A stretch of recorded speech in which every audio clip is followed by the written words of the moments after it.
Morning guys, just an update on the 1,000 subscriber giveaway. All the prizes have been claimed, the prizes have been posted out. I believe they've all got them bar one, which the gentleman's going to be coming to do a bit of a pond visit and collect it when he's here. So it's no big issue, I can just hold that back for him. But Gifter's got his koi pond and goldfish, is it? Excuse me, Raphael, he's got his, and Alan Sadler, he's got his. So yeah, thanks guys for your support on that, really appreciate it, and I hope the prizes have some good use to you, and all the best guys. Following on from this video will be a bit of a Sunday waffle. Morning, guys. Thanks guys. Sunday morning, and I thought I'd just give you a quick update on where I'm at with the filter shed and stuff. People have been asking me how the filters going and one thing and another, so it's just a bit of a waffle day, to be fair, while I'm watching the podcast Koi Perspective. Nice Sunday morning listen.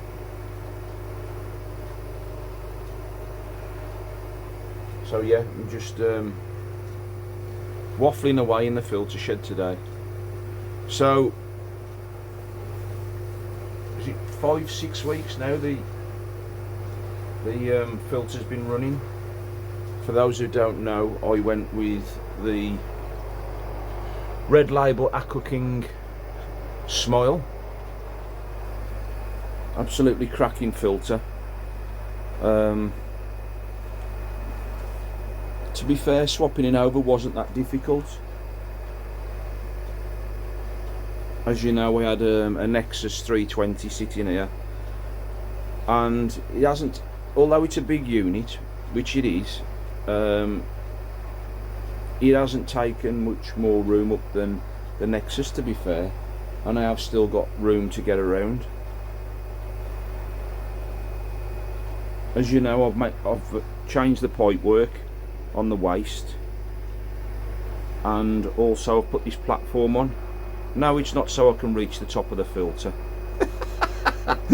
Basically, we put the two waste pipes in there, the two wastes there, and you have to excuse this. This is my prop for holding this filter open.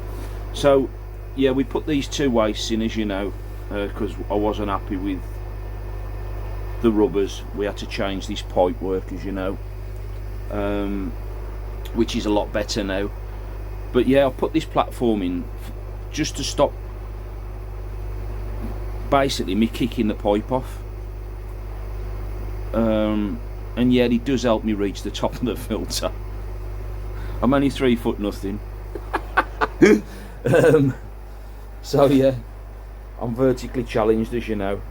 So yeah, I've got this little platform now. I've put this little platform in to stop me kicking the pipe, or any visitors kicking the pipe, to be fair, because it would be a bit embarrassing for them if they walked up to the filter and kicked it and smashed it off. It wouldn't be fair. So yeah, that's boxed in now. Still got a bit of work to do down here. I just want to extend this platform a little bit. I'm just after a piece of OSB, but I don't feel obliged to buy an 8x4 sheet just for a metre by 500 just to go down there. So I'm skip hunting at the minute to see if I can find an inner skip. So yeah, all my mugs I'm up. Put all my mugs back up there, as you can see. Took a note out of Vince's book. I noticed that he could get more mugs in if you stand them up on the shelf rather than put them on hooks. I found it a lot better, to be fair. You can get more in, and gives me more room for more mugs, obviously. Latest mug is Koi Services, top man, proper leg end. So yeah, his mug came yesterday. Big thanks to Perky for that. If you haven't checked Perky out, which majority of people have, just jump over to his channel, Koi Services. I think he's got a video going out tonight about fiberglassing your own ponds. Yeah, I've started tidying the wires up. Still got a few more bits and bobs to do, which is just work in progress really. Put a few more shelves up here for me treatments. But yeah, it's coming along nice now. I'm glad to get all the mess out the way. I've just got to work on my other shed now.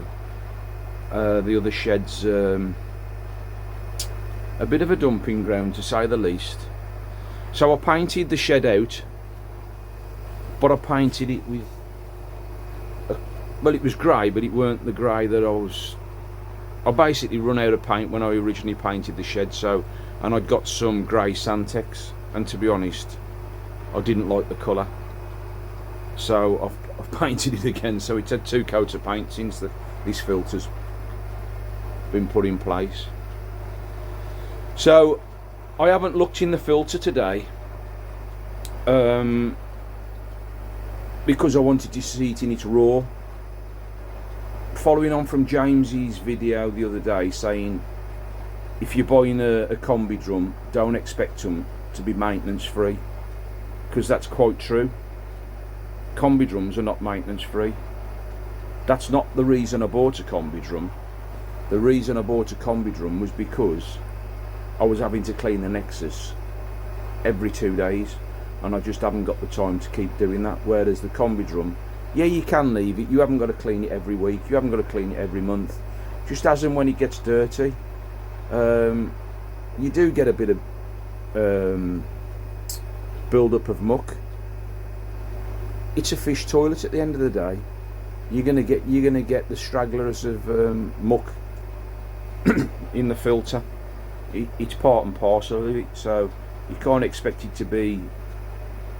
You can't expect it to eat your dinner off it. It's going to get dirty. So I'll just show you in the. I'll just pause you a sec while I put my little stay on there, and then I'll show you in the filter. 1 second.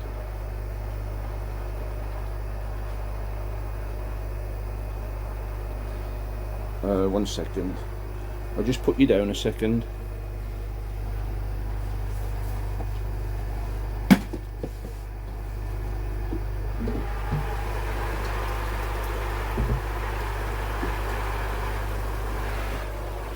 So I'm currently sitting at 12 degrees in the pond.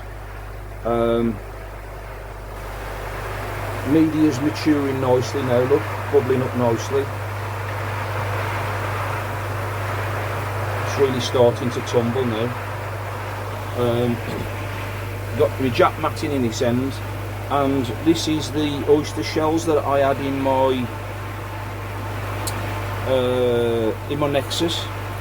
Basically, I've placed them in there for now, but I am thinking of putting them in my backy shower in the summer. So I've put them in there for now, just lying on top. Turn the UV off because you don't really need the UV on that. Well, I don't see why you need the UV on in the winter. Some people say, oh, just leave it on all year round, but if you can save a bit of energy, save a bit of energy. And when you're running 2 air source heat pumps, you have got to be careful on the energy. So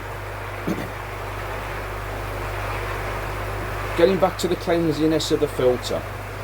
So this drum filter has got this extra wash here, which is the new modified wash bar.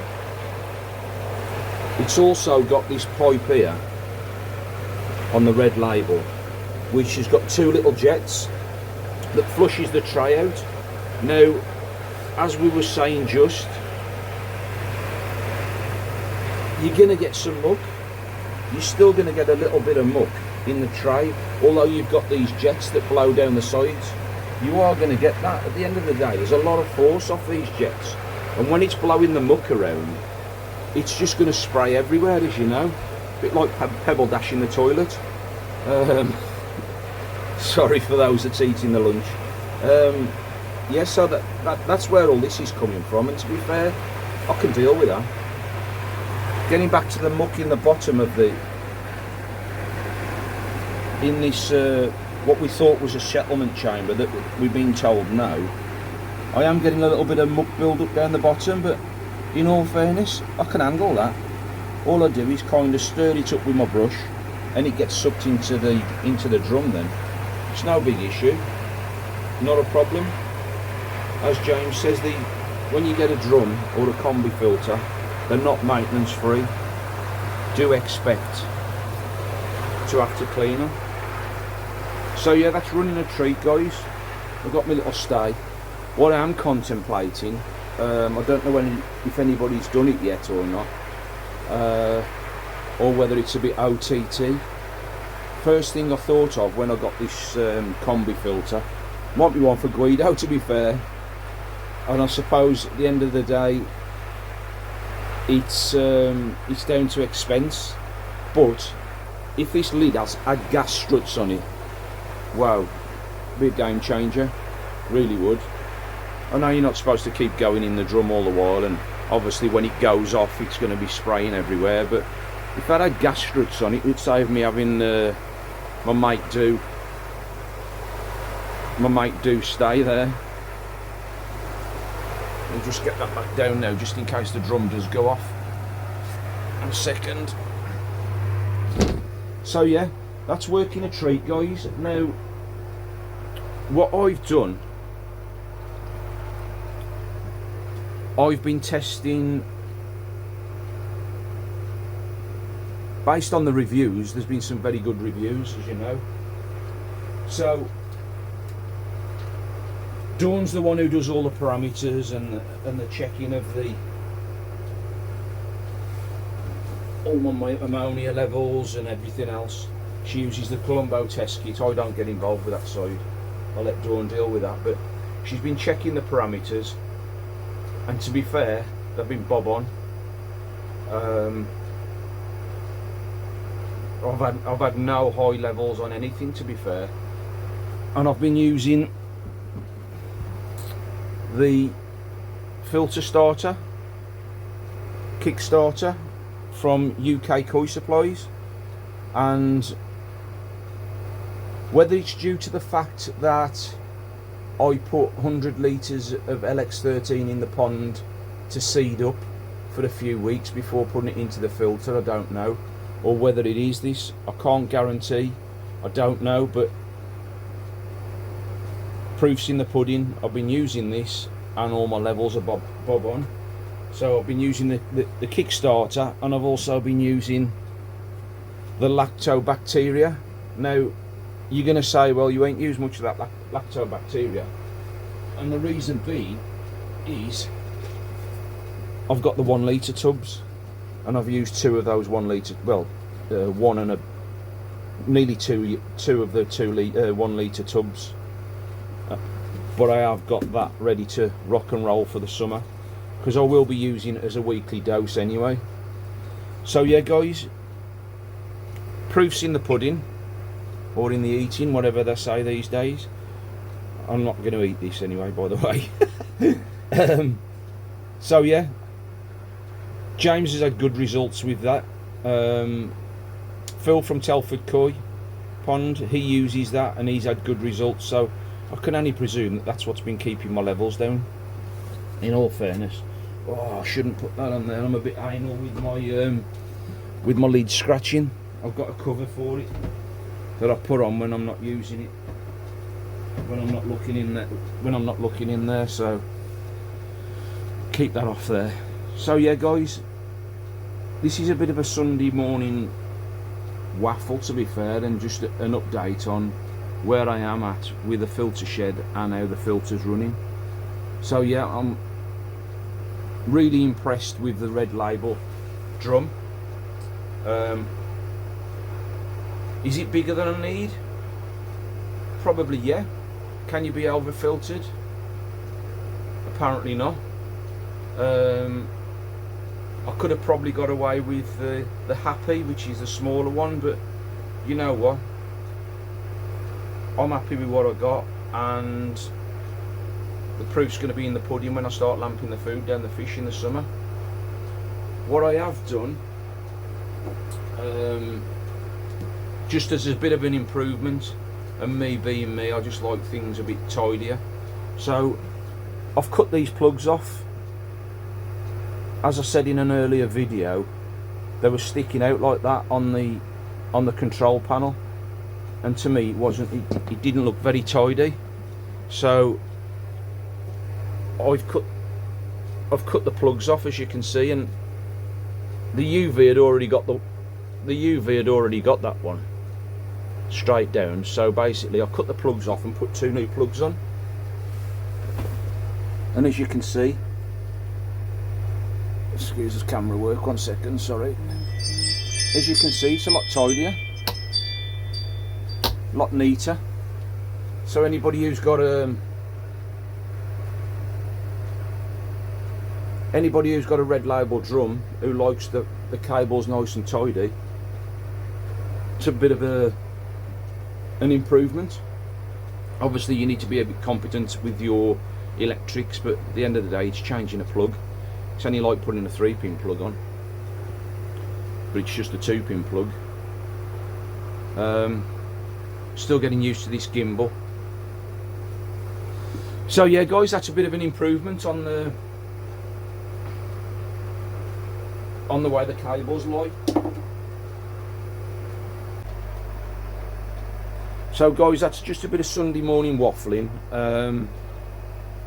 just to show you where I'm at, and just a bit of advice on my experience along the way, and just to show you my filter shed. I'm really pleased with how it's turning out. So guys, on that note, I'm going to leave it there.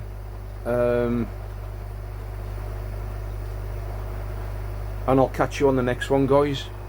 All the best, guys. Jobs are fish.